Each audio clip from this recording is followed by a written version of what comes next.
Have you ever noticed that the person who barely scraped by in high school is now driving a luxury electric SUV while your valedictorian friend is still venting on social media about their six-figure student loan balance?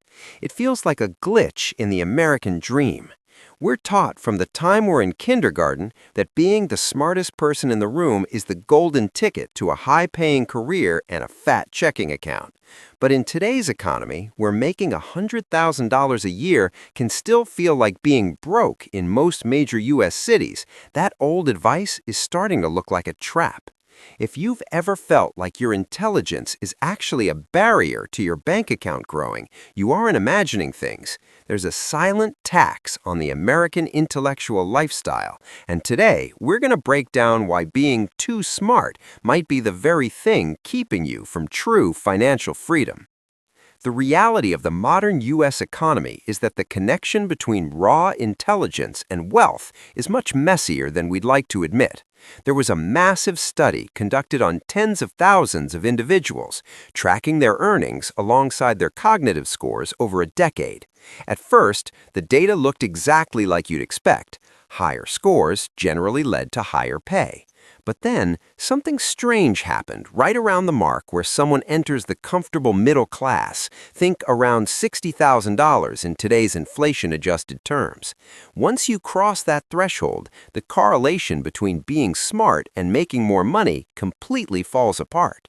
In fact, the top 1% of earners actually scored slightly lower on intelligence metrics than those just below them. This suggests that while being smart helps you get a seat at the table, it's not what helps you own the table. One of the primary reasons for this is a phenomenon we can call the analysis paralysis tax.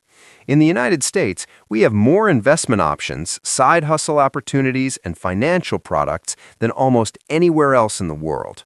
For a highly intelligent person, this is a nightmare. They want to research every single nuance of a Roth IRA versus a traditional 401k. They want to wait for the perfect moment when the Federal Reserve shifts interest rates before they even consider looking at a mortgage. They spend months analyzing the S&P 500's historical data, trying to find the perfect entry point. Meanwhile, the person who doesn't overthink it just sets up an automatic transfer from their checking account into a basic index fund every payday and goes about their life. By the time the smart person has finished their research, the average person has already benefited from 2 years of compound interest. This leads us to a concept known as stupid grit. Now that sounds like an insult, but in the world of wealth building, it's a superpower. True grit is the ability to keep moving forward when the logic says you should probably quit. Think about the American housing market or starting a small business in a competitive city. If you sit down and look at the cold, hard math, the risks are often terrifying. A highly intelligent person can see 1,000 ways a business could fail, so they never start. They stay in their stable corporate job, watching their lesser peers take messy, uncalculated risks. But those peers are the ones who eventually end up with the equity. They have the stupid grit to keep mowing lawns or coding apps or selling insurance, even when the initial returns look pathetic. They aren't paralyzed by the fear of a market crash because they're too busy working. We also have to talk about the prestige trap, which is perhaps the most uniquely American way that smart people stay poor. In the U.S., we've tied our self-worth to elite institutions. If you're a gifted kid, you feel an immense pressure to attend the most expensive private university that will have you. You take on $80,000 in student loans because you believe the prestige of the degree is a guaranteed ROI. But the math rarely checks out.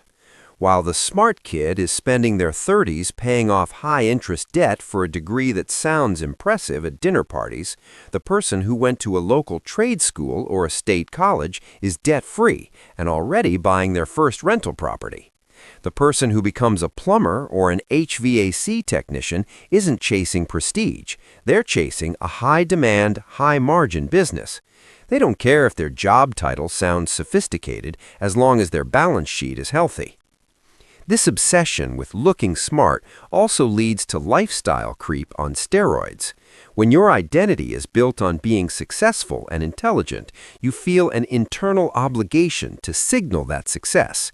You buy the house in the right zip code, you lease the luxury car to fit in at the office, and you spend a fortune on organic everything because you've read the studies.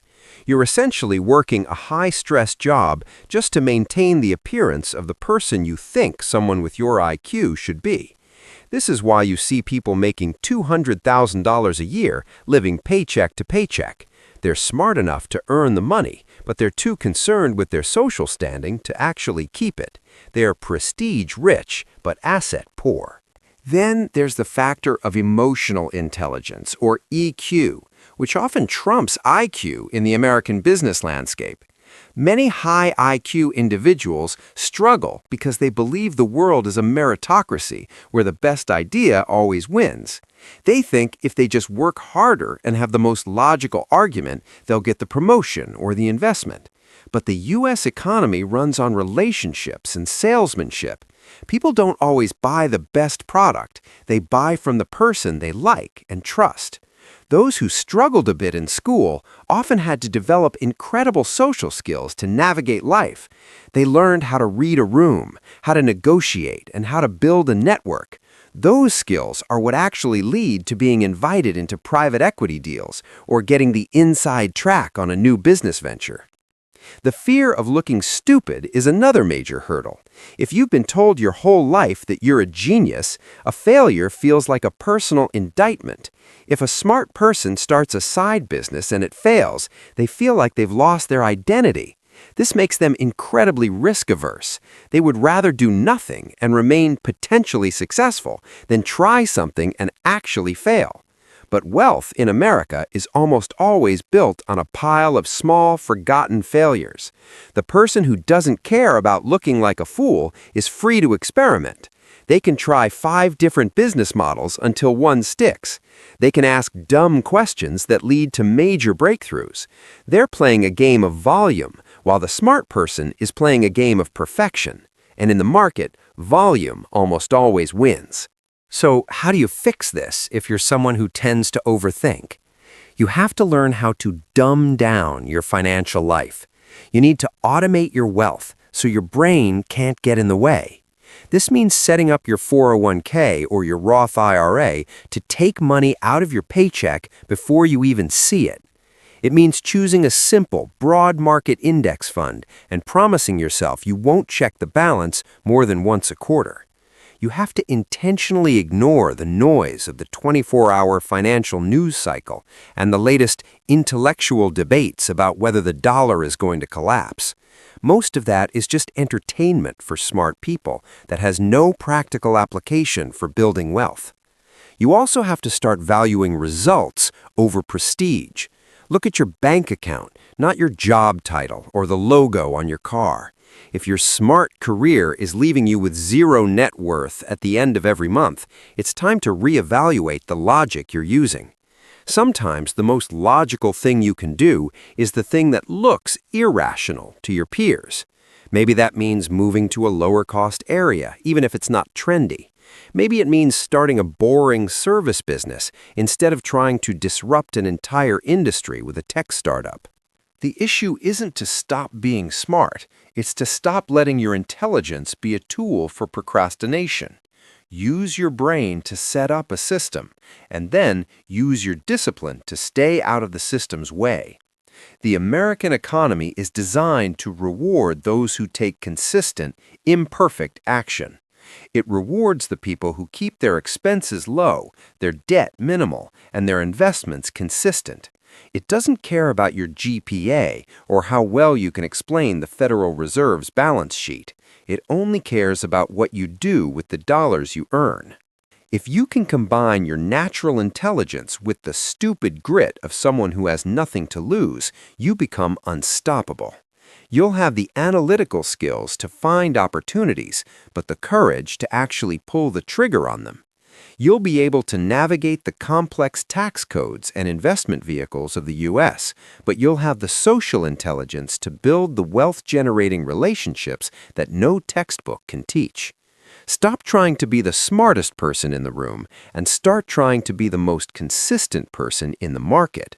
Wealth isn't a prize for the highest IQ, it's a reward for the best habits.